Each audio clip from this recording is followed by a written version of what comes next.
Hey, welcome to Wise Bites TV with Dean and Josh. What's up, Josh? Not much. How's everybody out there doing? I think they're going to be excited because today we're bringing the skinny on ChatGPT plugins. Let's just say you'll be loving the plugins like blueberry muffins. Did they all hang up? Do they call it hanging up? You just took this from, we're talking about like the most cutting edge of technology, and you're like, did they just hang up? I'm going to go through my Rolodex, call them back. So remember, if you haven't already hit that subscribe button, turn on notifications so you'll always know when we've sent you something on your beeper. It's a pager, dude. Oh, pager? Okay, on your pager. Did anybody call it a beeper? I'm going to get my Palm Pilot out quick and see. Yeah. Yeah, okay, Dean, we're ready to go. So what do you got for me today? I hear you're going to tell me about the plugins. Apparently, I need all the information you're going to bestow upon me because I'm trapped in a time warp. Josh, honestly, I don't even know where to start with this, right? So I'm going to give a general thing real quick. ChatGPT, if you don't know it, you need to know it before you listen to us here. But they announced recently that they're plugins. And I can't remember, it was 16 and then it was 50 and it was 8, whatever. Within a week, I think there's around 100 plugins. We can't go through all of them. So what we're going to do is give you a general overview of plugins. So first, Josh, before the plugins, you know there's been some limitations, right? The 2021 data set, right? And so Josh, these plugins, they don't just bridge that gap and take you away from the fact that their data set is September 2021, right? They don't just do that. What they do is they're connecting the plugins to whatever that organization's specialty is, right? Yes. So on one hand, you have the breadth of the natural language processing, being able to have a conversation with something and their data set of stuff in the world. But then you have the specificity of what that particular organization is. And so before I get to the one that you talked about, that you hinted, which is Web Pilot, I'm going to talk about Ambition. We went through the plugin Ambition earlier. It's to help you find a job, right? So what that one is doing specifically, it's taking the power of natural language and the smarts of its data set, and it's drilling it down into finding a job and talking about a job and learning about how to apply, what's the sentiment, what's the skill set they're looking for. And it's taking you from A to Z to apply to, to that job. So that's these two things that are being married. So just from that, the breadth of what can be done is beyond what we can even, imagine. So let's take it back. And I'm going to start with Expedia. There's an Expedia plugin. I'm not even going to tell you, Josh, what it does. You tell me. What do you think? Let's see. If it's Expedia, it probably does something with travel. It probably will plan your entire trip and everything, which I've used GPT to do already, but I didn't use the power of Expedia. Right? And that was the thing I was missing. I was like, oh man, if this thing would book my flights and get my hotels. And then I saw the plugin and I went, oh, they have that now. So that's why I threw that to you. So when you told me you were planning the trip and how good of a job it did, giving you ideas and itinerary and some logistical things that you should consider, I'm like, wow, it's pretty powerful, But now the plugin Expedia, it's gonna find live flights, train rides, right? I want to fly to Milan, and then I want to take a train 2 days later to Barcelona. I'm doing a geography. I'm like, you take a train there? Yeah. Right. Yeah. So that stuff is really powerful when you do it in a manner as if you were talking to a travel agent. Isn't that back to Rolodex? Travel By agent? the way, there goes travel agents. And actually, I heard they were making a comeback a couple years ago. Well, sorry. you're Everyone right. picks on the poor travel agent. The poor travel agent. It's like Gil from The Simpsons. I just made it back. I'm back in. And then GPT comes and kills me. Exactly. So we talked about Expedia and Ambition. And so, Josh, have you used OpenTable before? Yes. Yeah, so it now is. Yeah, I get so many market emails. But OpenTable is kind of like the de facto reservation tool now, right? When I use Google Maps and I look at a restaurant, boom, boom, boom, and it's like, I want to reserve a table. It's quick and it's easy on that front end, and it works well. But you know what? I'm on my phone, and your phone is sometimes useful, sometimes not. Now with the plugin, dude, You just talk. Yep. You know, Yeah. Tell it the restaurant, tell it the time. It'll come back and say there's no available time. I want to go to McDonald's at 6:30. I want an egg McMuffin, and I want to make sure they got seats. I'm Right? sorry, that location that you selected stopped serving breakfast at 12 o'clock. That's happened to me all through growing up. I could never get the egg McMuffin. What was 'cause I that? We were wouldn't get trying to up. have a Starbucks meeting a couple weeks ago, and like every location closed their doors at 1. 1 o'clock. What? 1 o'clock? The lobby's closed at 1. No riffraff after 1. Yeah, that's a newer thing. Yeah. Yeah. All right. So we talked about Expedia, Ambition, OpenTable. So this one I'm going to get a little bit more. There's one Fiscal Note. Do you know that app? That No, program? I haven't used that one yet. Yeah. So it provides political, legal, and regulatory intelligence. So, All dude, things I'm terrible at. I should be on that one. Yeah. but not dude, very- just think about it. Yeah. Like regulatory, right? Legal. Yeah. To have that conversation Yeah. and to be partnered now. Like one of the things that we struggle with GPT that I like advise everybody is sometimes it makes up. But Josh, this kind of takes away some of that. So instead of relying on GPT's, programming and natural language and data set, now you're connecting to that specific person, so to speak. You're connecting to that organization that specializes in that.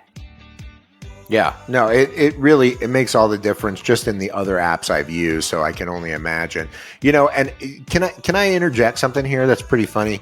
I heard someone, I believe there is an open war against ChatGPT and AI in general right now from the industries this is impacting. And this is one I've heard. I heard this 3 times. Someone goes, "Did you hear about that legal case where the judge, all the cases that the attorney stuff cited, they were all made up and blah, blah, blah."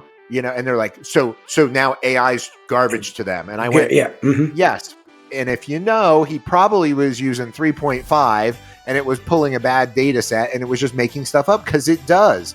But if he used one of these tools that would actually use a reference of case law or the website, all of a sudden, you'd actually have real case law. But I like how people are trying to.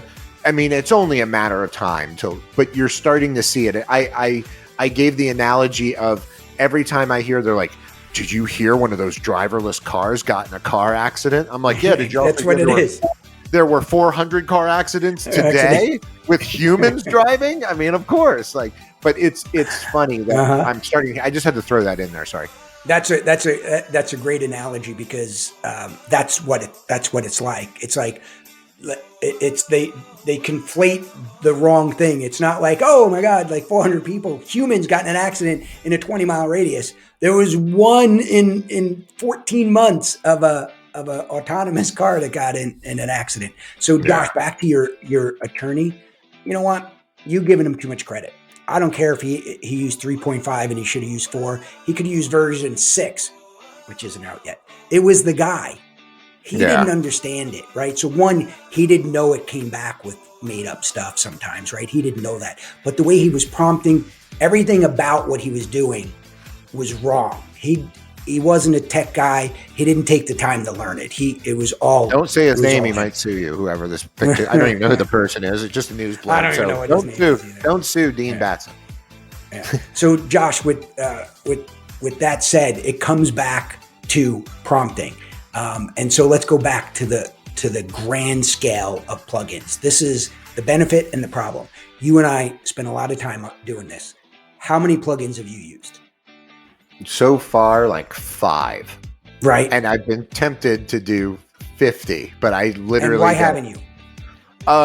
Really, because when I first downloaded a bunch, I created a bunch of conflicts. That's what I did. It was my fault. It was. I found one. I think it was called Super, and it did everything it said it would do, and it also said in the notes that it would conflict with everything. But I didn't read that part. That part, yeah.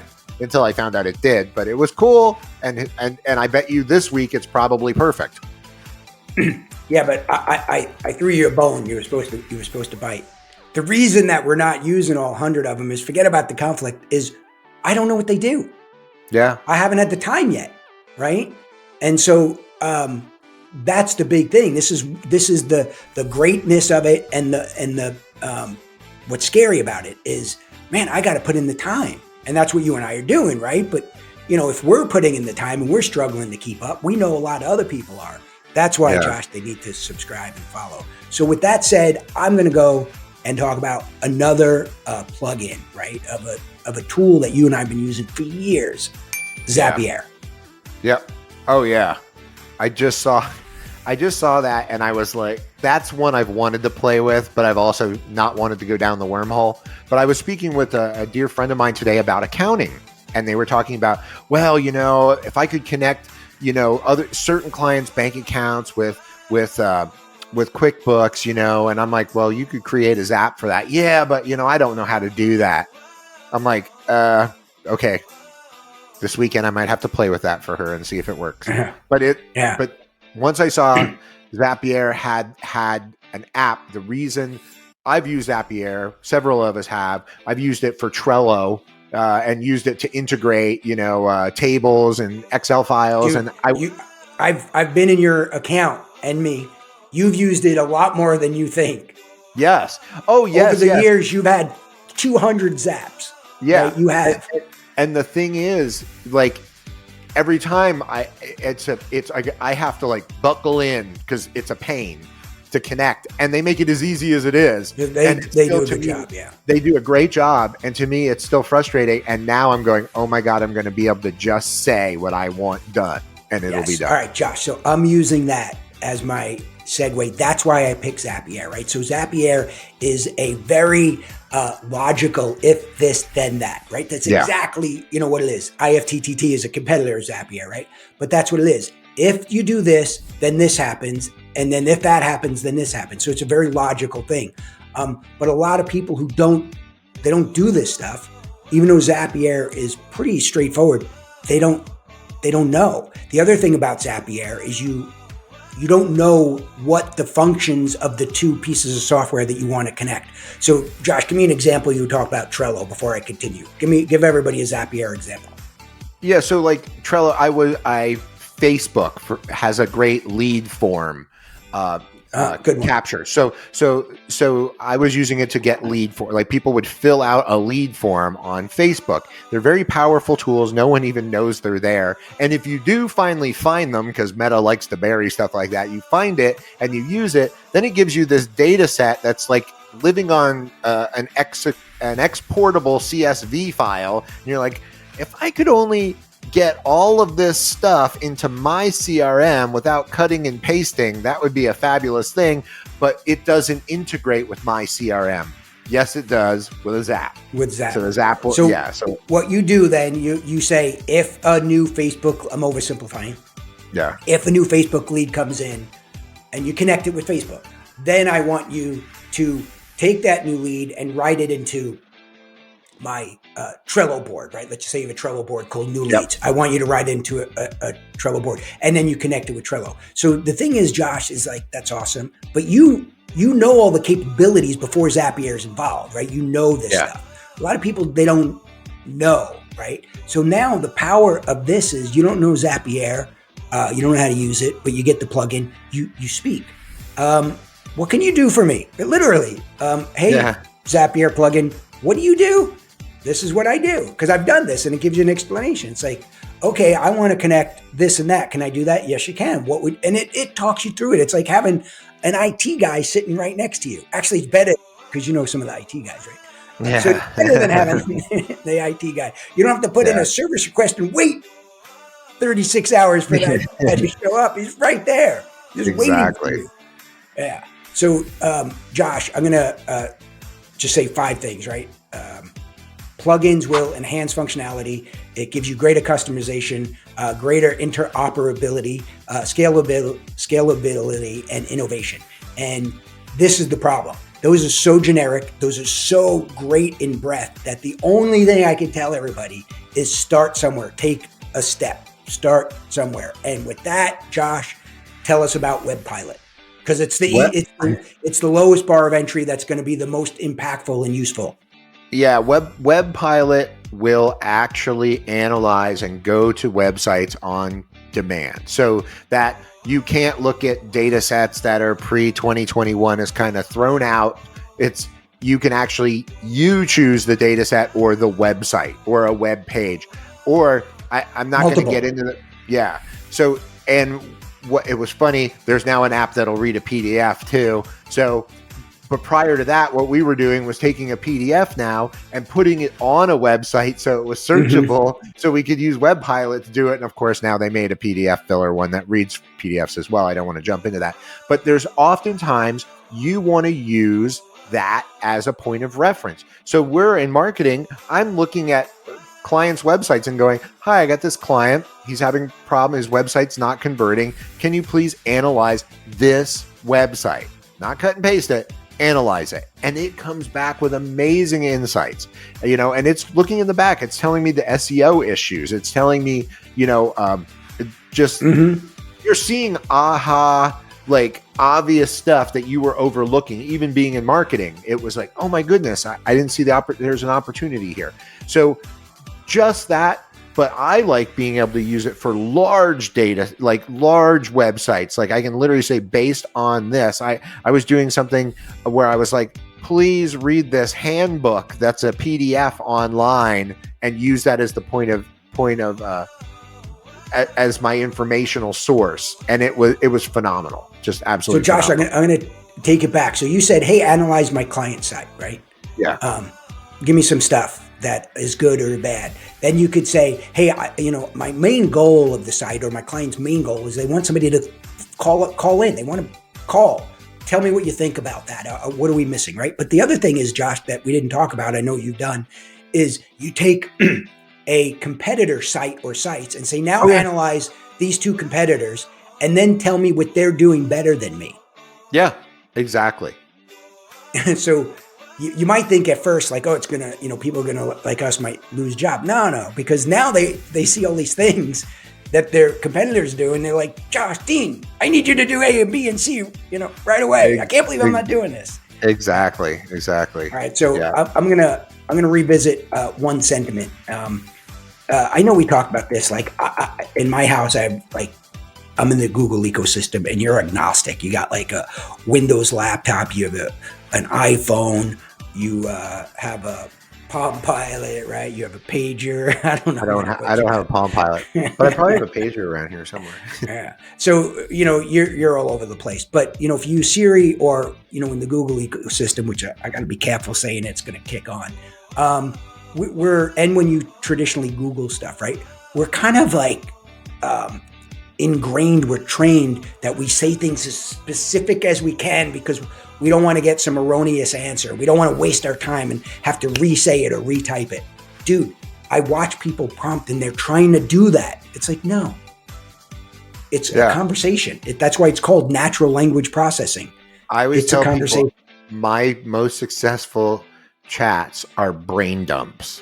It's where I think everything I could possibly think of that I want to ask, I just get it all in there. And then when it gives me my feedback, then I clean it up. Then I go, okay, now that you did that, okay, I see how I should have prompted it. But or take it the other way.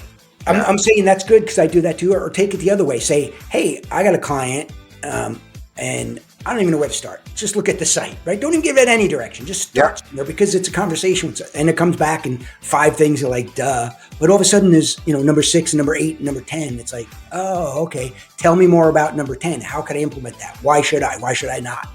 And next thing you know, 2 hours go by and, you have a relationship like her. I make that reference so often, but I still haven't seen the movie because I apologize to anybody. That dude annoys the crap out of me.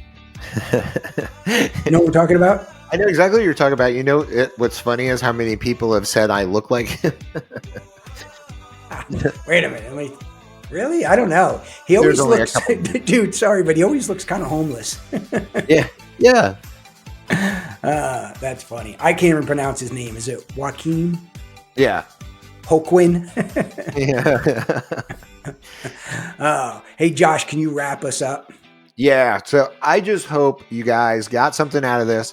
You go play with some plugins and give us some feedback and tell us what you know what, like this video for us and subscribe to us, but also seriously, are your comments. We want to know. Tell us how you used it. Tell us your success. And what plugin.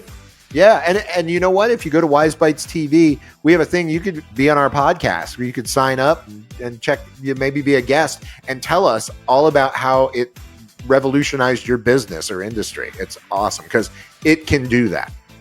Yes, and I love it. So thanks, everybody. This is Dean and Josh. Talk to you soon. Wise Bites out.